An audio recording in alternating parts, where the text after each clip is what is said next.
So hey guys, world of ইমল সিরিজের এই এপিসোড শুরু হয় আগের অংশের শেষ দৃশ্য থেকে, যেখানে আমরা দেখতে পাই কিং চ্যাং তার সঙ্গীদের নিয়ে পৌঁছে গেছে বোনস অফ শে এর ভিতরে, কারণ সে এখানে শাও চ্যানের সাথে দেখা করতে এসেছে।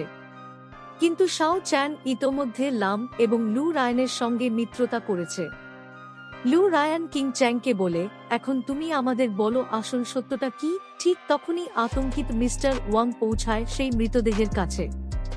মৃতদেহের ক্ষত দেখে স্পষ্ট বোঝা যাচ্ছিল যে তাকে খুন করা হয়েছে ফ্লাইং নাইফের আঘাতে, কিন্তু সেই দাগের সাথে এক বিশেষ যুদ্ধ কৌশলেরও চিহ্ন ছিল। কিং চ্যাং মনে মনে ভাবতে থাকে, এবার তো আমার আসল পরিচয় প্রকাশ হয়ে যাবে। ঘটনাটি দেখার জন্য সেখানে উপস্থিত ছিল ইয়াও ফ্যানো। সে বলে, যদি এই মৃত ব্যক্তি সত্যিই খুনি হয়, তাহলে আমাদের রাজাকে কিং চ্যাংকে অবশ্যই জবাব দিতে হবে। কিং চ্যাং তখন বলে, শোনো, শুধু কেউ যদি আমাদের আনডাইং সেক্টর পোশাক পরে, তার মানে এই নয় যে সে আমাদের সেক্টরই সদস্য। তোমরা যে অভিযোগগুলো আমাদের উপর আনছ, সেগুলো সম্পূর্ণ ভিত্তিহীন। এরপর সে দ্রুত উড়ে এক উঁচু পাহাড়ের ওপর চলে যায় এবং ঘোষণা করে, যেই শাও চ্যানকে হত্যা করতে সাহায্য করবে, সে ড্রাগন এগ পাওয়ার অর্জন করবে। লোভে পড়ে কিছু লোক রাজি হয়, কিন্তু ইয়াও ফ্যান কৌশল অবলম্বন করে এবং লু রায়ানকে বলে, আমরা এখনো নিশ্চিত নই কে আসল খুনি, তাই কারো উপর অন্ধ বিশ্বাস করা উচিত হবে না। লু রায়ান তখন বলে, তোমরা সবাই দেখতেই পারছ যে খুনি মরে গেছে, তাই আমাদের আর শাও চ্যানের সাথে কোনো সমস্যা নেই। এরপর লু রায়ান এবং ইয়াও ফ্যান লড়াই এড়িয়ে চলে যায়, কিন্তু মিস্টার ফ্যান্টম এবং ওয়াং এত সহজে ছাড়ার পাত্র নয়। ঠিক তখনই আকাশে কালো মেঘ জমতে থাকে, বজ্রপাতের শব্দ শোনা যায় এবং মিস্টার ফ্যান্টম শাও চ্যানের দিকে তাকিয়ে বলে, আমি তো একা করি না, তুমি খুনি কিনা। তুমি আমার জন্য অনেক ঝামেলা তৈরি করেছ, তাই আমি তোমাকে মেরে ফেলব। শোনো, ড্রাগন এগ আমাদের হাতে দাও। ওয়াং তখন তার ফ্লাইং ড্যাগার ছুঁড়ে মারে শাও চ্যানের দিকে, কিন্তু লুমো আগেই সেখানে ছিল। সে সঙ্গে সঙ্গে তার ডাবল পোর্টাল পাওয়ার ব্যবহার করে, যার ফলে ওয়াং এর ছোড়া ড্যাগার ফিরে গিয়ে ওয়াংকেই আঘাত করে। এই দৃশ্য দেখে ওয়াং হতভম্ব হয়ে যায়, এটা কিভাবে হলো।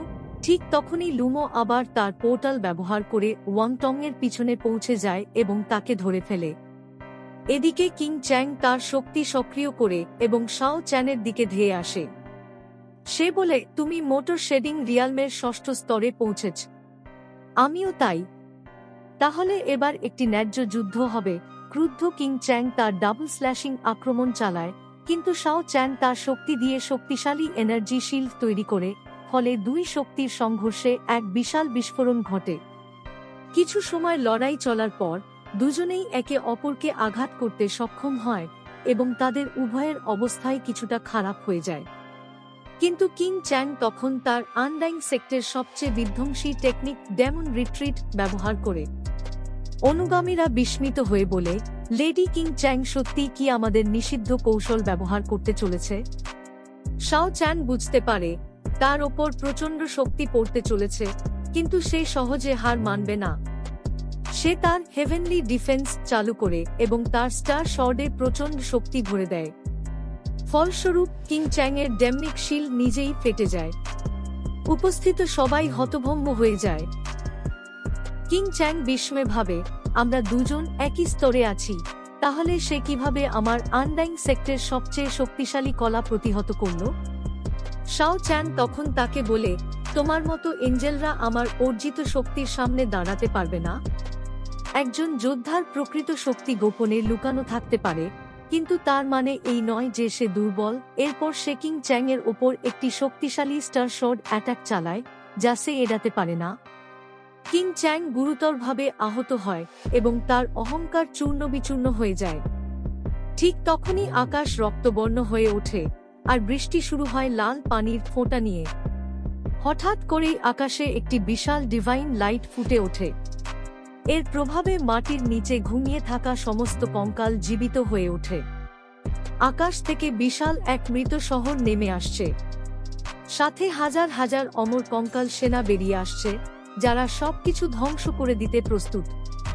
এরপর মাটির নিচ থেকে বেরিয়ে আসে বিশাল আনডাইং স্কেলেটন ড্রাগন।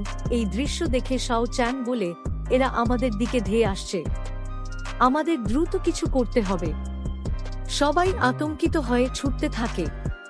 শাও চ্যান তখন বলে, আমাদের দেরি করা চলবে না, সবাই দ্রুত ওই ডেড সিটির দিকে দৌড়াও।